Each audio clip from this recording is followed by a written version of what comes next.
Welcome to Melbourne. You've got a typical Melbourne day here. Clouds and potential rain or sunshine later on. So. Hey, we like that too. Some spontaneity, different elements. So. Well, this is your first trip to Australia. What took you so long to get here, aside from the distance? Well, we've been together for 6 years now. 6 years now as Easy Star All Stars, and this is the right time in the journey. We've been slowly, tapping new ports and new places. The first place we went outside of the United States was England back in 2004, and that was a big deal because we were like, wow, the UK, are they gonna like the dub side, or are they gonna throw bottles at us? And they loved it. So now is the time finally to make it to Australia. I guess it's like everything has its time, and this is a very special place, and we didn't want to do it until it was right, and we feel like this is the right time. This is where we're meant to be right now. So that's why we're here now. That's fantastic. Well, as it's part of the journey, this is the right time. How do you know it's the right time? Well, we can plan and plan and plan, but there's a higher power that's always in control, to really determine when things are time and when seasons are right. Just like the 4 seasons, we have to wait for them to come. So we knew we had to wait for this moment and be patient. It was highly anticipated.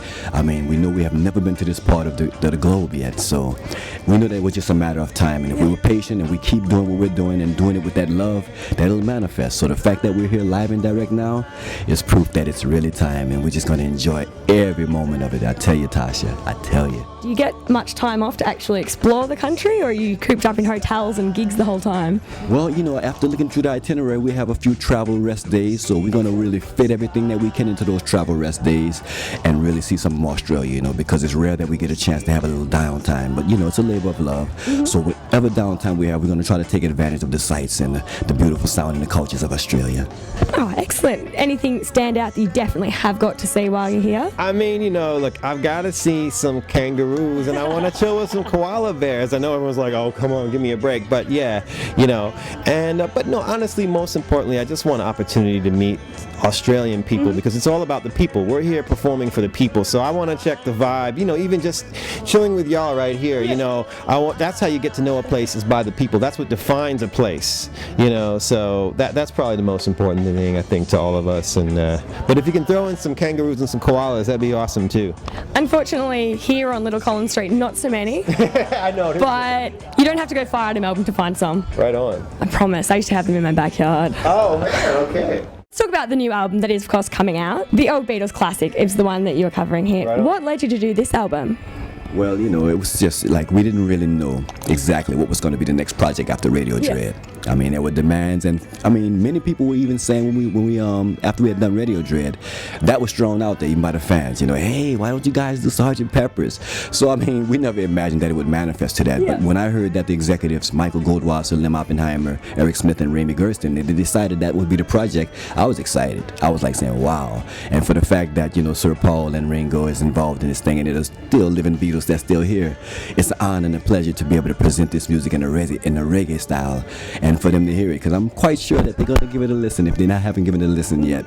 And it's just an honor, because the Sgt Pepper album speaks for itself. It's a classic, it's monumental, and it never gets old. You put it on today, it's just as relevant as it was back when it was released. So just to be part of a project that's doing a rendition of that, another rendition of it in a reggae style, it's an honor. It's historic, it's monumental. So yeah, I would say that it's really like a godsend for us to say we were allowed to do Sgt Pepper. It could have been any band, but it's the Easy Star All Stars that was given the privilege to do that. So we're gonna do our best to do it just justice, because we don't want to take away from it. We just want to add to it and take it further to where it's never been before, and that's the mission. Excellent. Was it intimidating at all to have the surviving members of the Beatles around while you're working on their work? Great question. You Australians are some sharp people. You ask some cool questions. So today. I think that's what makes it kind of cool, because if you're gonna take any kind of art and cover it, you can't just cover it. You got to reinvent it. You got to make it your own. So of course you got to respect the tradition, right? But Beatles have been covered many times because it's the Beatles. So if we're gonna cover the Beatles, we've got to do it with our own twist. So hopefully the remaining members are listening, saying, "Wow, okay, another Beatle. Oh, wait a minute, it's like this reggae beat. I never heard this before." That's the reaction we want to see. I'll put it in layman's terms as a drummer. What we want those Beatles, when we want Paul, when we want want Sir Paul, we want him to be like, oh yeah.